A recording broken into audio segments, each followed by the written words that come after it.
World of relentless change. Huge migrations of people to new megacities, filling soaring skyscrapers and vast slums. Ravenous appetites for fuel and food, unpredictable climate change. And all this in a world where the population is still growing. Should we be worried? Should we be scared?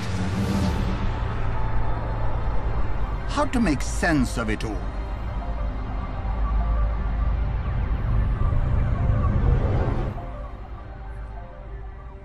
"7 billion people now live on this planet of ours. Isn't it beautiful?" But when some people think about the world and its future, they panic. Others prefer not to think about it at all. But tonight, I'm going to show you how things really are.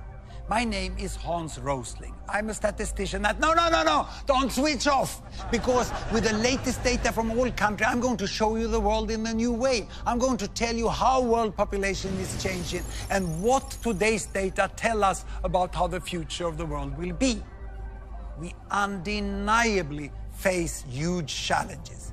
But the good news is that the future may not be quite as gloomy and that mankind already is doing better than many of you think.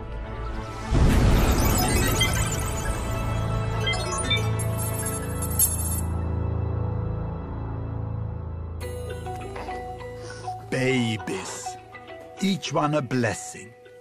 But many people think population growth is out of control. Some even talk of a population bomb. Are they right? So where are we with population today, and how did we get here? I'm going to tell you a story about everyone who ever lived. Well, at least during the last some 1,000 years. Here we go. I give you 2 axes. This is time in years, and this one here is world population in billions. In the year 10,000 BC, when the first people were becoming farmers, then the archaeologists estimate that the world population was only 10 million. Imagine 10 million, that's like Sweden today. A world of only Swedes. But then, as the millennia passed by, more farmers, food and people, and great empires could emerge. Egypt, China, India, and finally Europe. And population continued to grow, but very slowly. And I stop here at the year 1800, because 1800, that's when world population became 1 billion. Imagine all that time, the population growth was just with a tiny fraction of a percent through thousands of years. But here, 1800, with the Industrial Revolution, everything changed, and population started to grow faster. In little more than 100 years, it reached 2 billion. And then, you know, when I was at school, it was 3 billion. And many people said, the planet cannot support more people. Even experts said that. But what happens was this, you know, we became 4 billion, 5 billion, 6 billion, 7 billion. Imagine, more than half of the world population have been added during my lifetime. And the number is still rising. Ladies and gentlemen, I'm going to give you my all-time favorite graph. I'm going to show you the history of 200 countries during 200 years in less than 1 minute. I have an axis for income. I have an axis for lifespan.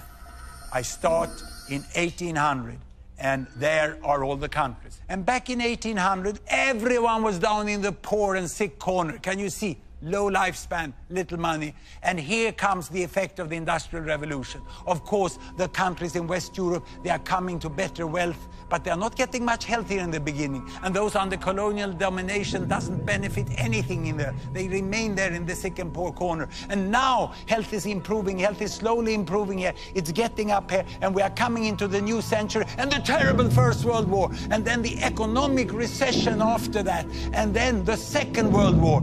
Oof. And now independence. And with independence, health is improving faster than it ever did in other countries here. And now starts the fast economic catch-up of China and other Latin American countries. They come on here, you know, and India is following there, and the African countries is also following. It's an amazing change that had happened in the world. You know, in the front here, we have now US and UK, but they're not moving so fast any longer. The fast movers are here in the middle. China is moving very fast to catch up. And Bangladesh, look, Bangladesh is already here, now quite healthy, and now starting with fast economic growth. And Mozambique, yes, Mozambique is back there, but they are now moving fast in the right direction. But all this I show you is country averages. What about people? Have people also got a better life?